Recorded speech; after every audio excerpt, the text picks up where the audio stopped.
Olá, alunos! Vamos continuar com as aulas de bioquímica, agora pelo ambiente virtual, né? Como que vai funcionar então nessas 3 semanas? Eu vou disponibilizar um link no AVA, que é o nosso ambiente virtual do Unianchieta, que vocês podem acessar pelo aluno online. Além disso, no dia da aula, naquele horário exato da aula, a gente também pode combinar de fazer um bate-papo ao vivo para tirar as dúvidas. Então, eu coloquei também um link para vocês baixarem o aplicativo Zoom que a gente vai utilizar nesses encontros. Então, é bem simples de utilizar. Quem tiver dúvida em relação ao aplicativo, pode me mandar aqui no fórum ou pode mandar pelo WhatsApp via representante. Mas é bem tranquilo, no dia da aula eu vou fornecer o meu ID e vocês podem participar desse encontro ao vivo. O aplicativo é bem legal de utilizar porque permite que a gente coloque os slides e eu vá fazendo as explicações dos slides novamente e vocês vão juntos tirando a dúvida, tá bom? Bem, hoje a aula vai ser sobre proteínas, mas antes de começar a falar das proteínas, eu vou mostrar o cronograma. Por quê?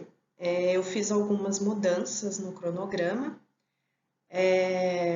Eu joguei os conteúdos mais tranquilos para esse período do ambiente virtual e os conteúdos mais complexos eu deixei para depois, quando a gente retornar às aulas presenciais. Então, vocês já viram o equilíbrio ácido básico, carboidratos, estrutura e função, e agora a gente vai ver as proteínas, estrutura e função, e lipídios, estrutura e função.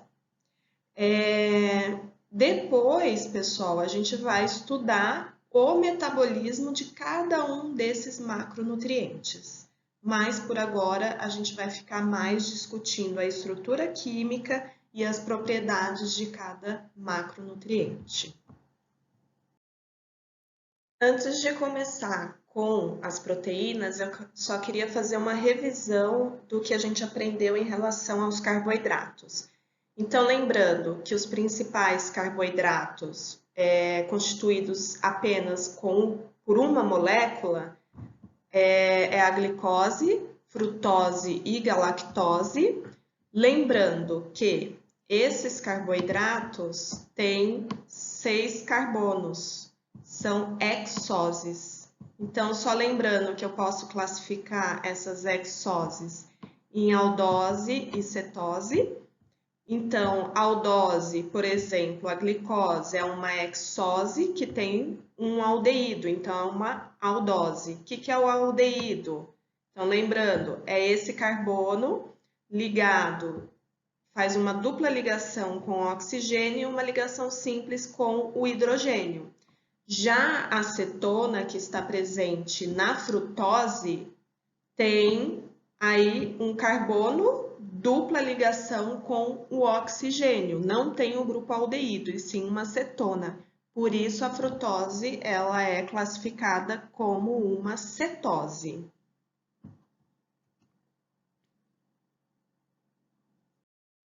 Aqui é para mostrar a classificação dos carboidratos. Então, como eu já falei, a gente tem aqueles carboidratos constituídos por uma molécula, que são os monossacarídeos. E exemplo, a gente tem a glicose, frutose e galactose.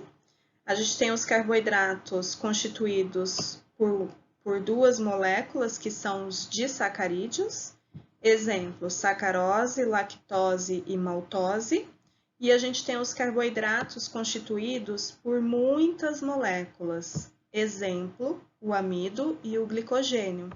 Só relembrando um pouquinho do glicogênio, a gente tem glicogênio no nosso fígado e nos nossos músculos. Lembrando que o glicogênio hepático, ele tem como função estocar glicose para que eu possa utilizar nos períodos de jejum. Ou seja, quando eu entro em jejum, eu degrado o meu glicogênio hepático e a glicose vai ser liberada para o sangue. Assim eu mantenho a minha glicemia estável durante esse período de jejum.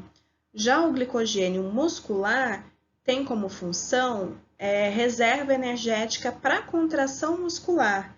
Então, quando eu faço uma atividade física, eu tenho ali um estoque, né, energético que está na forma de glicogênio, então eu consigo rapidamente quebrar esse glicogênio e fornecer glicose para que eu tenha energia durante aquela atividade física.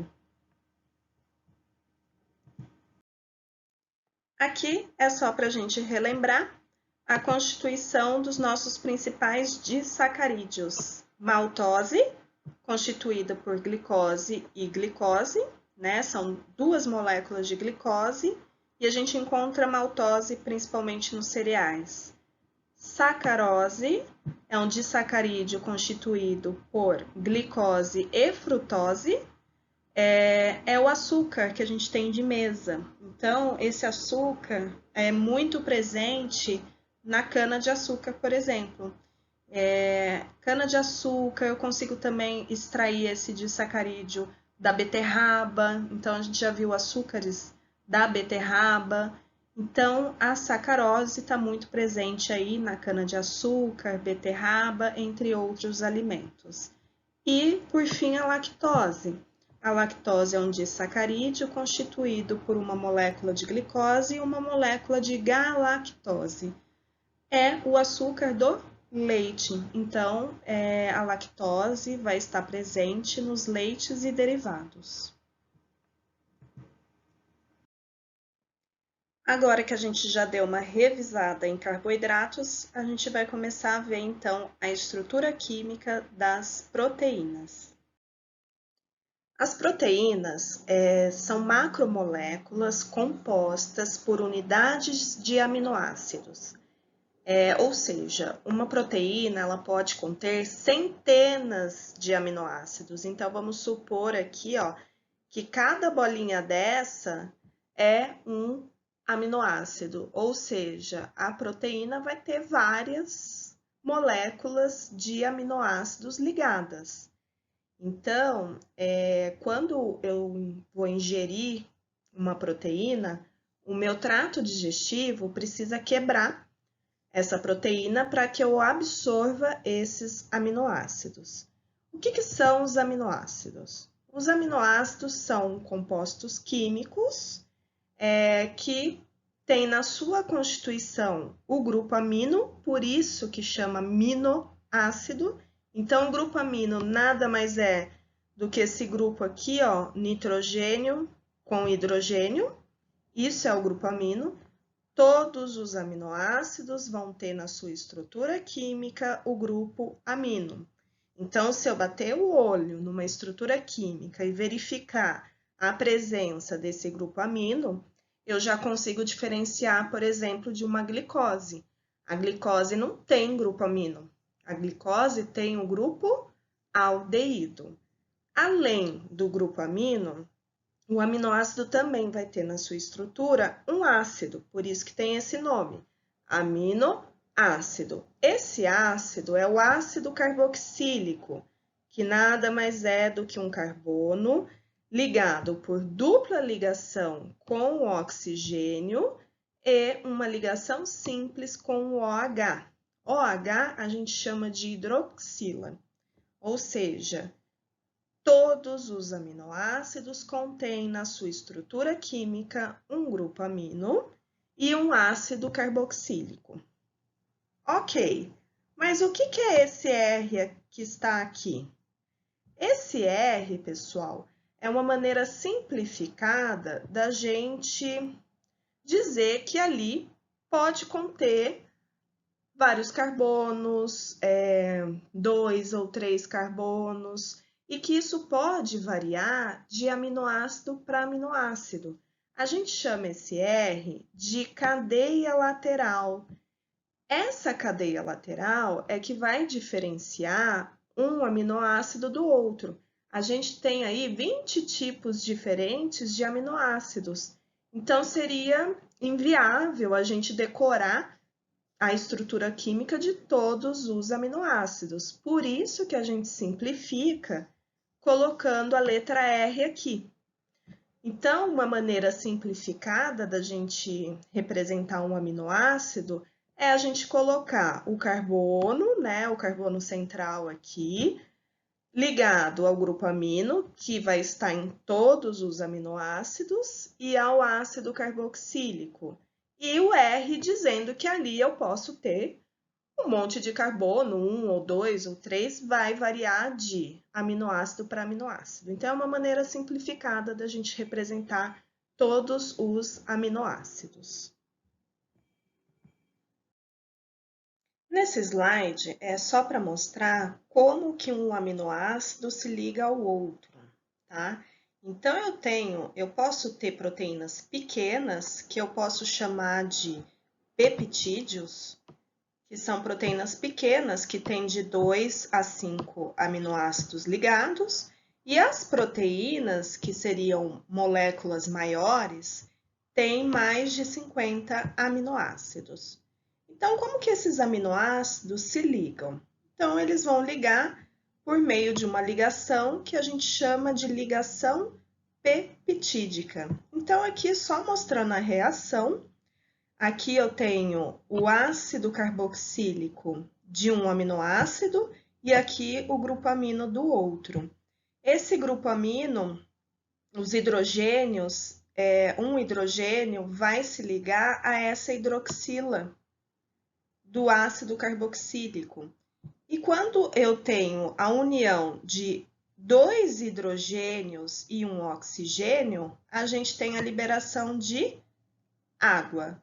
E o restante vai ficar interligado aqui. Então, vejam que formou-se aqui a ligação peptídica entre o nitrogênio do grupo amino de um aminoácido e o carbono do ácido carboxílico do outro aminoácido.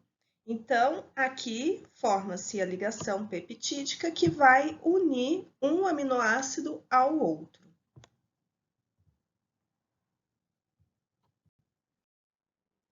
Agora eu vou falar um pouco sobre o arranjo espacial dessas proteínas. Então, vocês viram que os aminoácidos eles vão ser ligados através de ligações peptídicas. Essa é a forma mais simples da gente representar uma proteína, que nada mais é do que uma cadeia linear de aminoácidos, que são ligados por ligações peptídicas. Então, essas ligações fazem com que essa proteína esteja apresentada de uma forma linear. Então, essa é a estrutura primária de uma proteína. Tem esse arranjo linear, que é sustentada pelas ligações peptídicas.